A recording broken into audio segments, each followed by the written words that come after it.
Chapter 6329.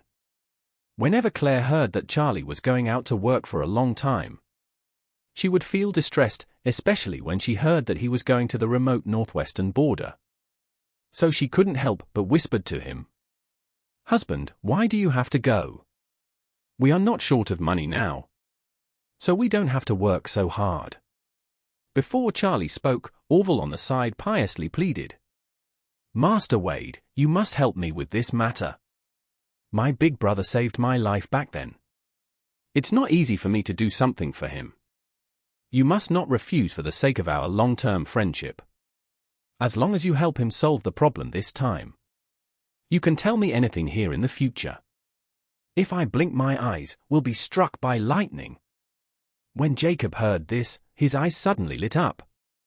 He had always felt that President Pei kicked him out of the Calligraphy and Painting Association because he realized that the relationship between Orville and himself was no longer as close as before. How polite was Orville to him before? When President Pei went to eat, he could not get into the diamond box no matter how hard he tried. But Orville actually took the initiative to take out the diamond box for him to use, and even gave him a free meal. Just that one time, President Pei was completely obedient. Why did President Pei not obey later? I'm afraid it's because he felt that his influence in front of Orville was not big enough. The reason why he was able to return to the Calligraphy and Painting Association this time was because his son-in-law had a good impression in front of Orville. Orville helped, and President Pei was forced to get him back under pressure.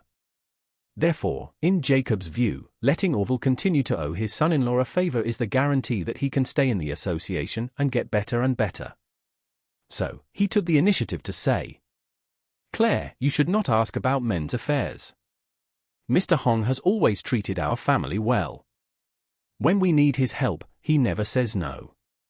Now he needs our help, how can we be afraid of hardship and fatigue? What's more, Mr. Hong also said that the host will pay a huge reward, so we should not refuse it."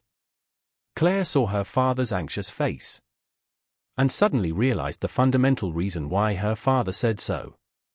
This time he was able to return to the Calligraphy and Painting Association because of Orville's help. Theoretically speaking, her husband owed Orville a favor a few days ago. According to the basic logic of a society based on favors, it is time to repay the favor. For a moment, Claire didn't know how to start. It was Charlie who broke the silence and said directly, "Mr. Hong, I relied on your help to deal with my father-in-law's problem last time. This time you need my help, so I can't just stand by and watch. How about this, give me 2 days to prepare, and I'll go there in 2 days." Orville said excitedly, "That's great, Master Wade. I feel completely relieved with your words. There is no feng shui problem in this world that Master Wade can't solve. I will call my brother tonight and tell him the good news." Charlie nodded and said, "Since I agreed to go, I will naturally do my best to get things done." Orville looked like he had gotten what he wanted, and he stood up and said gratefully, "Thank you so much, Master Wade. I won't bother you anymore at this late hour. Goodbye." "Thank you very much," Jacob hurriedly said. "Hey, Mr. Hong, why don't we have a cup of tea together before you leave? You finally came to my house, you can't just leave without even a cup of tea." Orville hurriedly said, No, I'm sorry to bother you so late at night." Jacob had his own ideas at this time, so he pulled Orville's sleeve with one hand and quickly took out a teacup with the other hand.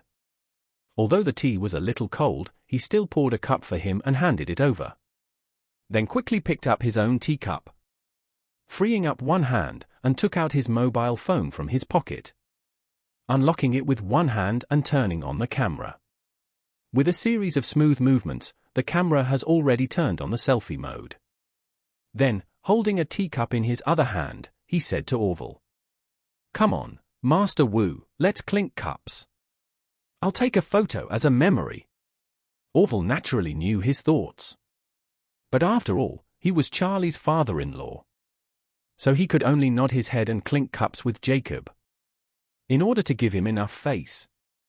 he put his other hand around his shoulders and smiled at the camera. Click! Jacob captured the moment when he and Orville clinked cups and smiled.